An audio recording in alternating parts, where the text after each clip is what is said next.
you hear out of him directly and from his social media posts. All right, Leah, let's zoom out a little bit and think about the broader justice system and the Department of Justice. Yesterday, a DOJ attorney was placed on leave after he represented the government in court in the case of Kilmar Abrego Garcia, who was deported and sent to a prison in El Salvador due to an administrative error. The DOJ attorney conceded to the judge that Garcia, quote, should not have been removed, and, quote, the absence of evidence speaks for itself. What does this tell you about what is happening inside the halls of the DOJ? And to your ear, was this a remarkable admission from a government lawyer?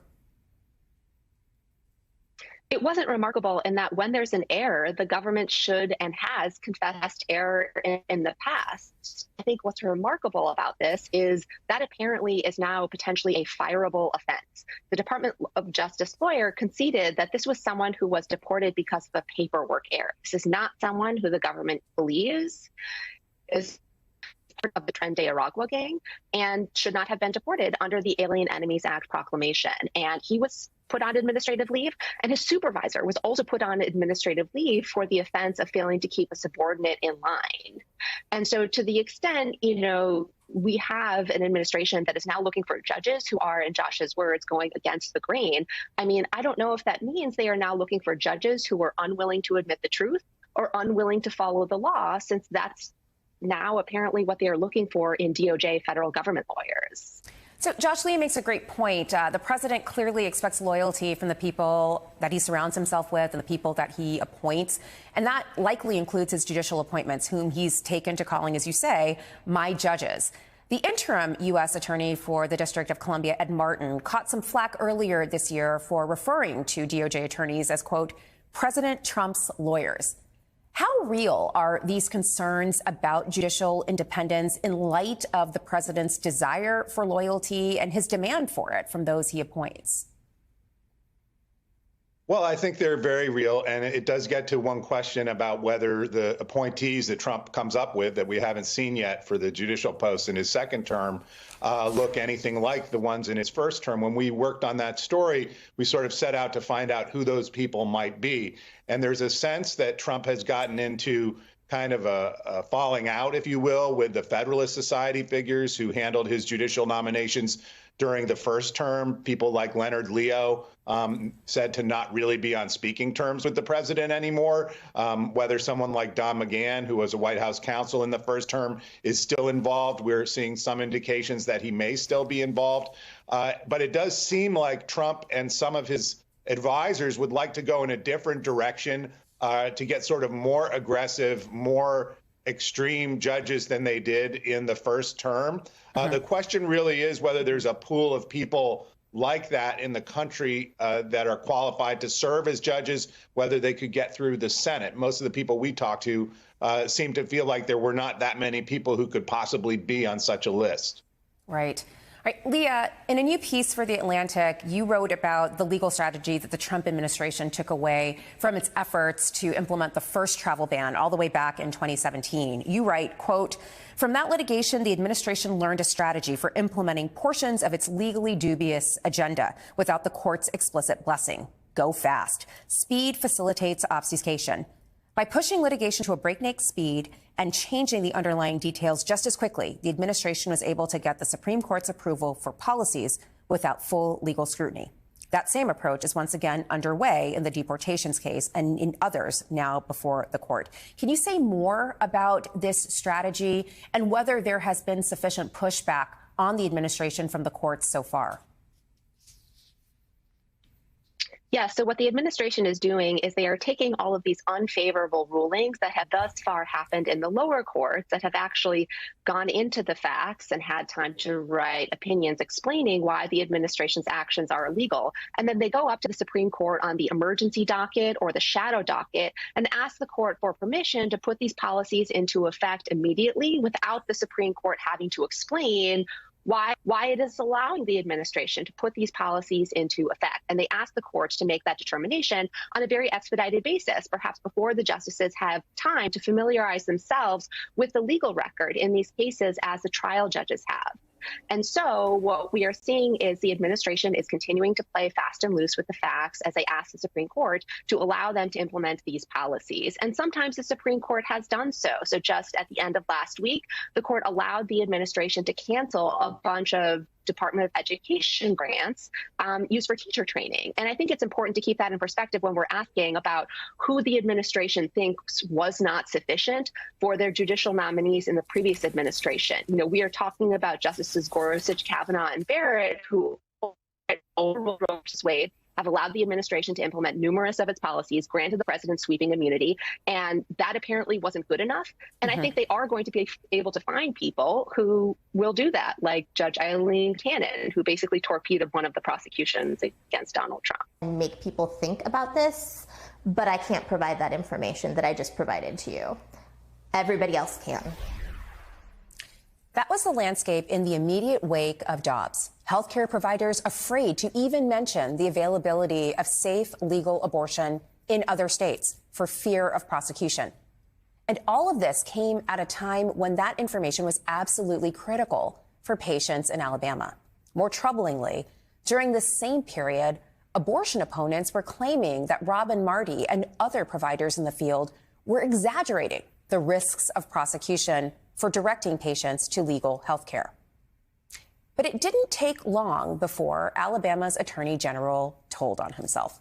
In 2023, he explicitly threatened to levy felony charges against any individuals or groups who assisted pregnant women in accessing out-of-state abortion care. The threat sent a chill throughout the state's healthcare industry, preventing medical professionals from rendering any sort of aid or guidance, even if it was just verbal, to patients in need. Healthcare providers sued, and they accused the Attorney General of violating their free speech rights and also violating the pregnant patient's right to travel. And this week, a federal judge in Alabama agreed, holding that the state's Attorney General cannot prosecute or threaten to prosecute people or organizations who help Alabama residents seek legal, out-of-state abortion care.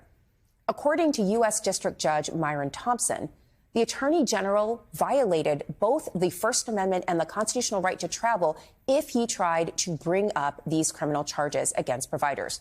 According to the opinion, quote, at its core, this case is simply about whether a state may prevent people within its borders from going to another state and from assisting others in going to another state to engage in lawful conduct there.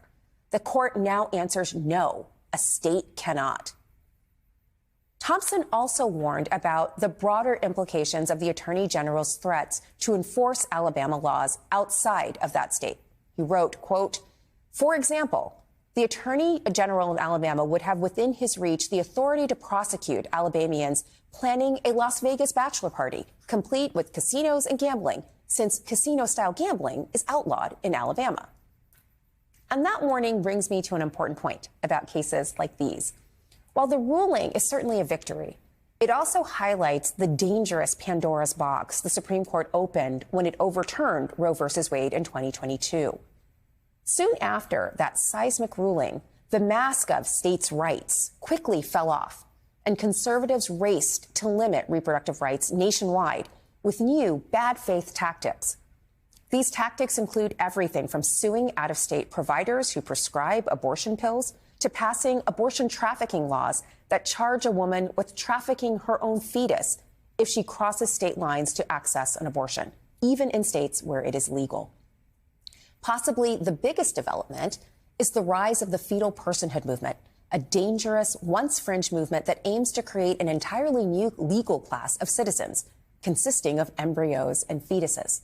This move would allow conservatives to charge women under pre-existing homicide laws that in some states carry the death penalty. In other words, the Supreme Court's decision in Dobbs created far more legal complications than it solved for states, leaving judges across the country to navigate this new maze of challenges. And as we've seen on this show, putting millions of women across the country in serious danger. In its Dobbs ruling, the Supreme Court almost guaranteed that these issues would return to the highest court and would force the justices to confront the consequences of their own decision.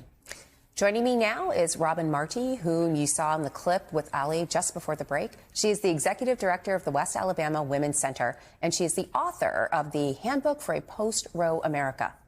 Also joining her is Janice Fountain, executive director of the Yellowhammer Fund, and one of the plaintiffs who sued the attorney general over his threats.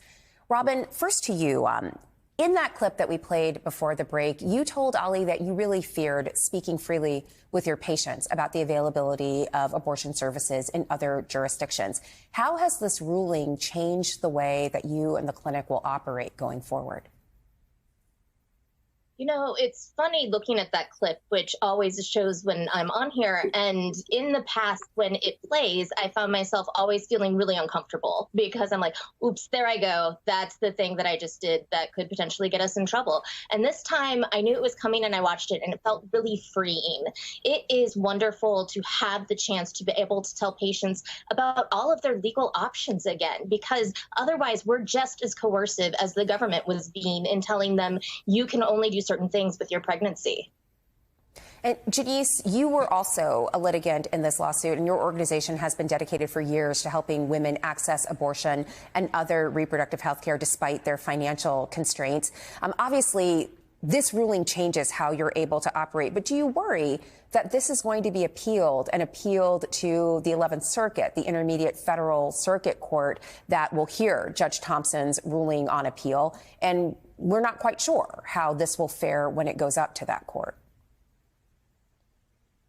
Thank you, Melissa. I just want to affirm some things that we've named and we all know, right? Like, this isn't about life. It isn't about babies. It's not about the conservation of life. And I had this conversation with Dr. Jamila Parrott actually just this past week of how the state has this obsession with controlling the behaviors of folks that they deem unmanageable, right? Be it women, trans folks, but also just seeing how evident that is. Trump continues to take L's in court, and it's important he does because it's in taking the L's, it also exposes his agenda. Because Trump tricked people. I know he didn't trick you guys. He didn't trick me.